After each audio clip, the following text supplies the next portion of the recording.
आज बेटा जो हम लेक्चर स्टार्ट करने जा रहे हैं, जिस टॉपिक को हम डिस्कस करने जा रहे हैं दैट इज म्यूचुअल इंडक्शन। ठीक है जी। सबसे पहले इसको डिफाइन करते हैं। म्यूचुअल इंडक्शन क्या है? वो phenomena the phenomena in which changing current in one coil induces an EMF in other coil that is placed inside the field of the first coil। क्या मतलब? ये वो फिनोमिना है जिसमें एक कॉइल के अंदर करंट के चेंज होने से किसी दूसरी कॉइल के अंदर EMF इंड्यूस होगी। ठीक है, इसको समझते हैं हम। तो सपोज करें हमारे पास ये दो कॉइल्स हैं। ये फर्स्ट कॉइल है जिसको हमने क्या किया हुआ है, एक सोर्स के साथ अटैच किया हुआ है और एक रियोस्टेट यहाँ पे हमने अटैच किया हुआ है।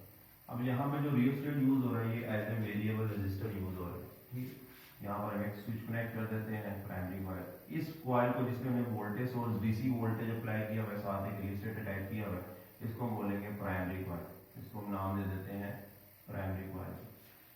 देयर इज अनदर कॉइल जो कि हमने प्राइमरी कॉइल के पास रखी हुई है और उसमें कोई वोल्टेज सोर्स नहीं है, जस्ट एक गैल्वानोमीटर है। This coil is name as secondary coil. इसको हमने सेकेंडरी कॉइल का नाम दे दिया। ठीक है, अब जो ही हम प्राइमरी कॉइल में स्विच को कनेक्ट करेंगे तो क्या होगा, प्राइमरी कॉइल में करंट फ्लो करना शुरू हो जाएगा। इस करंट की वजह से प्राइमरी का एक मैग्नेटिक फील्ड डेवलप होगा, क्योंकि प्राइमरी कॉइल ऐसी है जैसे कि हमारे पास सोलेनॉइड है, तो सोलेनॉइड का जो फील्ड होता है वो जस्ट लाइक बार मैग्नेट होता है।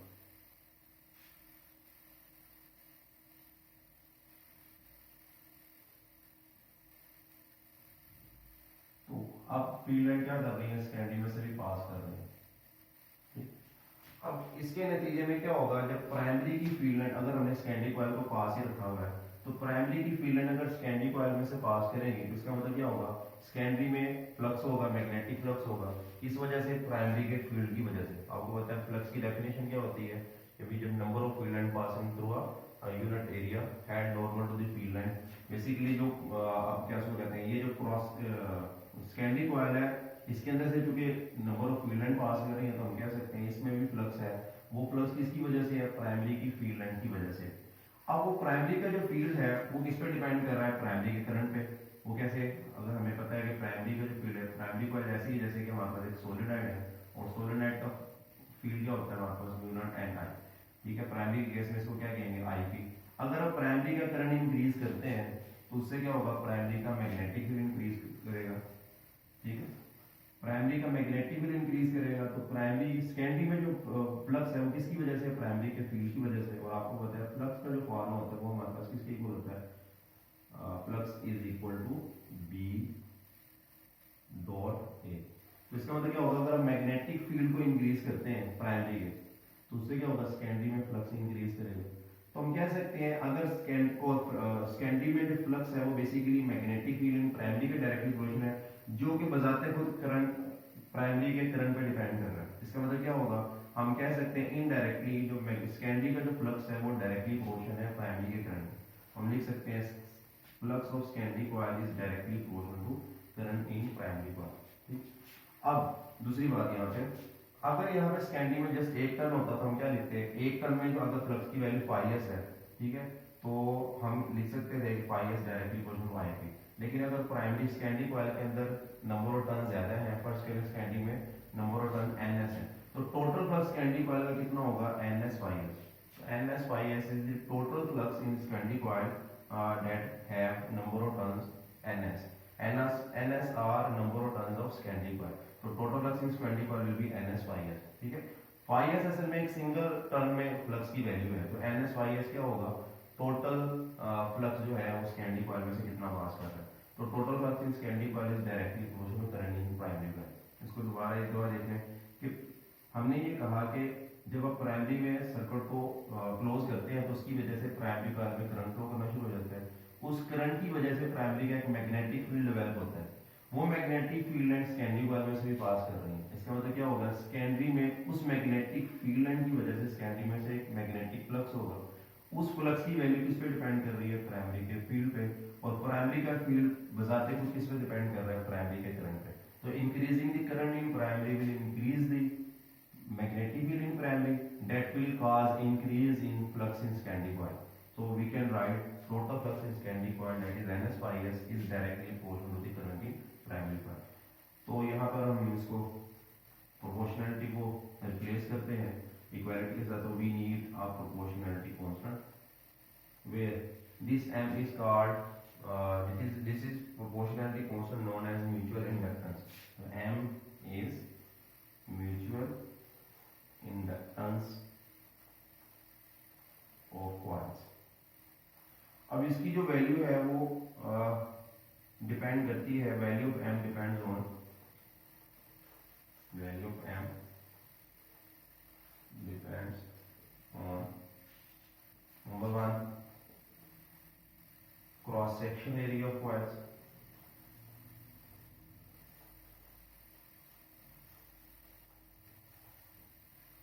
म्यूचुअल इंडक्टेंस जो है basically quality of mutual induction को एक्सप्लेन कर रहा है। जितना म्यूचुअल इंडक्टेंस की वैल्यू ज्यादा होगी उतनी म्यूचुअल इंडक्शन का फिनोमेना जो है वो ज्यादा होगा, ठीक है ना। तो म्यूचुअल इंडक्टेंस की वैल्यू मींस ये उन फैक्टर का डिपेंड करेगा number one cross section area of coil. जाहिर सी बात है, अगर हम क्रॉस सेक्शन एरिया इंक्रीज कर देंगे, म्यूचुअल इंडक्टेंस का इंक्रीज होने का मतलब है कि मैक्सिमम फ्लक्स कपलिंग होगी प्राइमरी और सेकेंडरी में, मींस प्राइमरी और सेकेंडरी में मैक्सिमम फ्लक्स जो होगा वो ट्रांसफर हो सकता है, ठीक है ना। तो अगर हम अगर m इंक्रीज होता है तो इसका मतलब ये है कि बेसिकली प्राइमरी और सेकेंडरी कॉइल में जो फ्लक्स का जो ट्रांसफर है वो मैक्सिमम होगा फ्रॉम प्राइमरी टू सेकेंडरी। तो उसको मैक्सिमाइज करने के लिए अगर हम क्रॉस सेक्शन एरिया कॉइल का इंक्रीज करें, मिसाल के तौर पर खास तौर पर अगर हम सेकेंडरी कॉइल का क्रॉस सेक्शन एरिया इंक्रीज कर देते हैं तो सेकेंडरी कॉइल में फ्लक्स की वैल्यू क्या होगी, इंक्रीज हो जाएगी। ज्यादा नंबर ऑफ फील्ड लाइन पास कर सकती है प्राइमरी के सेकेंडरी में से, जिससे क्या होगा, फ्लक्स इंक्रीज कर देगा, नंबर टू। और दूसरा, अगर हम नंबर ऑफ टर्न इंक्रीज कर दें, number of turns of coils, अगर हम कॉइल्स के नंबर ऑफ टर्न इंक्रीज कर दें तो उससे भी क्या होगा, नंबर ऑफ टर्न बढ़ाने से बेसिकली प्राइमरी का खास तौर पर मैग्नेटिक फील्ड इंक्रीज हो जाएगा। तो मैग्नेटिक फील्ड इंक्रीज होगा तो उससे क्या होगा, सेकेंडरी में फ्लक्स की वैल्यू भी ज्यादा होगी, ठीक है। तो नंबर ऑफ टर्न्स बढ़ाने से भी म्यूचुअल इंडक्टेंस की वैल्यू इंक्रीज हो सकती है। नंबर थ्री पॉइंट, जो नंबर थ्री फैक्टर जिस पे म्यूचुअल इंडक्टेंस डिपेंड कर रही है, that is closeness of coil. Closeness of coils का क्या मतलब है, कॉइल्स जितनी करीब होंगी उतना ही मैग्नेटिक फ्लक्स ज्यादा एफिशिएंटली ट्रांसफर होगा। लेकिन अगर कॉइल्स दूर दूर होंगी, अगर प्राइमरी और सेकेंडरी कॉइल बहुत दूर है तो उससे क्या होगा, मैग्नेटिक लिंक वीक हो जाएगा, यानी मैग्नेटिक फ्लक्स ज्यादा एफिशिएंटली ट्रांसफर नहीं हो पाएगी, जिससे म्यूचुअल इंडक्टेंस की वैल्यू डिक्रीज कर देगी, ठीक है। तो increase the mutual inductance both the coils should be very close to each other, ठीक है। इलेक्ट्रिकली लिंक नहीं है कॉइल, जस्ट मैग्नेटिकली लिंक है जो थ्रू दी, बिकॉज प्राइमरी का जो फील्ड है वो सेकेंडरी कॉइल में से पास करना चाहिए और उसके लिए सेकेंडरी कॉइल को प्राइमरी कॉइल के करीब होना जरूरी है। तीसरी चीज जिस पे म्यूचुअल इंडक्टेंस डिपेंड कर सकती है, that is core material of coils. आमतौर पर हम प्राइमरी और सेकेंडरी कॉइल को किसी कोर मटेरियल के ऊपर बाउंड कर देते हैं, इंसुलेटेड कोर मटेरियल, मतलब इसके आगे तो हमारे पास आम बेसिकली यहाँ पे इसमें हमने कोई कोर मटेरियल शो नहीं किया, तो air as a core act कर रहा है, लेकिन एयर इतना अच्छा कोर मटेरियल नहीं है, बिकॉज एयर मैग्नेटिक फील्ड को इतना, एयर में से मैग्नेटिक फील्ड इतनी ज्यादा एफिशिएंटली ट्रांसफर नहीं हो सकता सेकेंडरी में। तो हमें एक ऐसा मटेरियल चाहिए जो मैग्नेटिक फील्ड को ज्यादा एफिशिएंटली ट्रांसफर कर सकते हैं बिटवीन दीज कॉइल। उसके लिए हम आमतौर पर सॉफ्ट आयरन यूज करते हैं एज ए कोर मटेरियल, जिसको हम इंसुलेट कर लेंगे, उसके ऊपर पेंट कर देंगे और या फिर हम उसके ऊपर कोई पेपर से उसको रैप करके फिर उसके ऊपर कॉइल्स की बाइंडिंग की जाती है। तो दोनों कॉइल्स को एक कॉमन कोर मटेरियल पे बाउंड करने से क्या होगा, वो जो आयरन जो कि बहुत अच्छा मैग्नेटिक मटेरियल है वो मैग्नेटिक फील्ड को बड़ी एफिशिएंटली ट्रांसफर करेगा from primary to secondary coil. इसको मजीद हम क्या कहते हैं, आयरन, सॉफ्ट आयरन की मैग्नेटिक प्रॉपर्टीज या इस जैसे दूसरे मटेरियल्स की मैग्नेटिक प्रॉपर्टीज को चैप्टर नंबर 17 में डिस्कस करेंगे, ठीक है। तो ये बेसिकली म्यूचुअल इंडक्टेंस के बारे में डिस्कस करेंगे, कौन कौन से फैक्टर हैं जो म्यूचुअल इंडक्टेंस को बढ़ा सकते हैं। नेक्स्ट, अब हम देखें हम क्या करते हैं कि प्राइमरी कॉइल के अंदर, ये जो प्राइमरी कॉइल है, यहाँ पर हम रियोस्टेट्स को यूज करते हुए, यानी इस टर्मिनल को स्लाइड करके इसमें से रेजिस्टेंस को चेंज करेंगे। तो रेजिस्टेंस को चेंज करेंगे तो उससे क्या होगा, प्राइमरी का करंट चेंज होगा। और अगर प्राइमरी का करंट चेंज होता है तो according to this formula, when we change the current in primary, that will change the magnetic field of the primary coil. और अगर मैग्नेटिक फील्ड चेंज होता है तो सेकेंडरी में क्या होगा, फ्लक्स भी चेंज हो जाएगा, बिकॉज सेकेंडरी में जो फ्लक्स है वो indirectly basically current in primary पर डिपेंड कर रहा है। इसी क्वेश्चन के मुताबिक अगर प्राइमरी का करंट चेंज होगा तो सेकेंडरी में फ्लक्स भी चेंज होगा। इसका मतलब क्या होगा, जब स्कैंडी में फ्लक्स चेंज होगा तो according to Faraday's law of electromagnetic induction के स्कैंडी में ईएमएफ इंड्यूस होनी चाहिए। तो वो कैसे पता चलेगा, गैल्वानोमीटर कनेक्टेड है तो स्कैंडी में अगर ईएमएफ इंड्यूस होती है वो एक करंट ड्राइव कराएगी जो कि गैल्वानोमीटर की डिफ्लेक्शन से हमें पता चल जाएगा।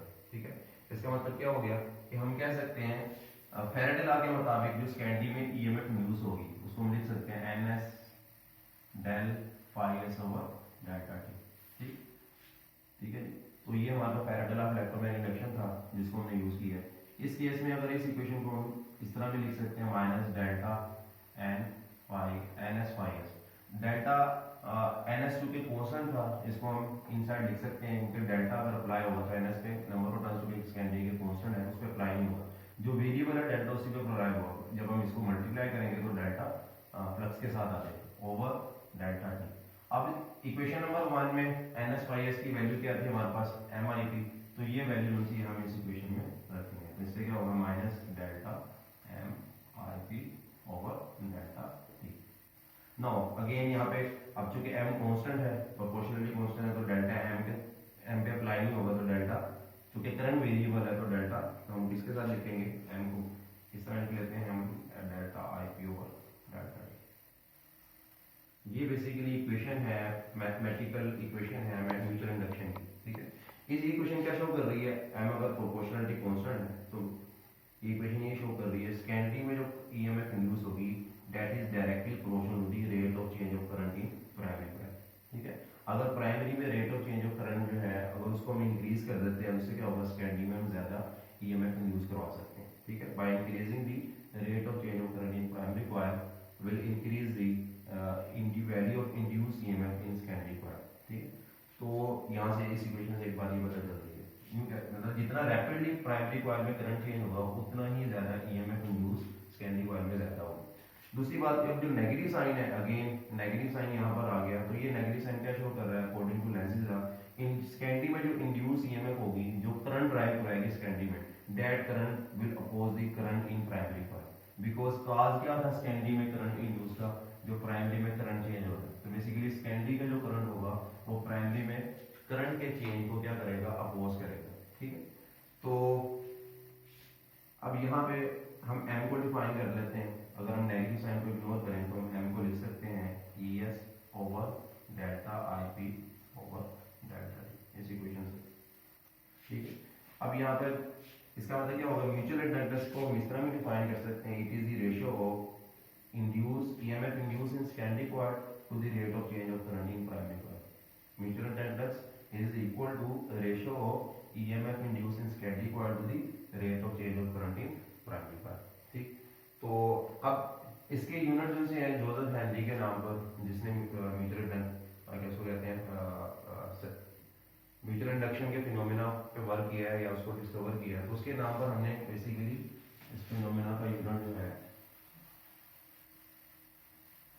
बेसिकली म्यूचुअल इंडक्टेंस के सिस्टम इंटरनेशनल में जो यूनिट है वो हेनरी है। SI unit of M is Henry, named after Joseph Henry। Now 1 Henry mutual inductance की वैल्यू अगर दो कॉइल में 1 Henry कैसे डिफाइन होगी, mutual inductance of two coil, अगर फॉर्मूला हमारे पास म्यूचुअल इंडक्टेंस का क्या है, ES over delta IP over delta T। हम कह सकते हैं mutual inductance of two coil will be 1 Henry when 1 volt of EMF is induced in secondary due to the rate of change of current of 1 ampere per second in primary coil। क्या मतलब, अगर secondary coil में 1 volt EMF induce हो, कब, जब secondary तो primary के अंदर करंट का रेट ऑफ चेंज कितना हो, 1 एम्पीयर पर सेकंड, या करंट जो rate of change of current in if rate of change of current in primary is 1 ampere per second and that rate of change of current induces a 1 volt of EMF secondary coil, then the mutual inductance of both coil will be 1 Henry। तो 1 Henry जो है इसको हम इस तरह में लिख सकते हैं, so Henry is equal to volt second per ampere। So that is the unit of SI unit of mutual inductance। Basically जो म्यूचुअल इंडक्शन का फिनोमेना है ये डेली लाइफ के अंदर हम प्रैक्टिकली इसको यूज करते हैं ट्रांसफार्मर में, टेस्ला कॉइल्स के अंदर, जिसको हम ट्रांसफार्मर हम नेक्स्ट टॉपिक में डिस्कस करेंगे इस चैप्टर के अंदर। और टेस्ला वाइल इसके अलावा ट्रांसमिटिंग एंटीनाज जो बेसिकली इलेक्ट्रोमैग्नेटिक रेज ट्रांसमिट करते हैं, वहाँ भी म्यूचुअल इंडक्शन का फिनोमेना इस्तेमाल हो रहा है। तो इसके अलावा मेटल डिटेक्टर्स के अंदर म्यूचुअल इंडक्शन का फिनोमेना जो है वो इस्तेमाल होता है। ठीक है, तो यहाँ से अगर हम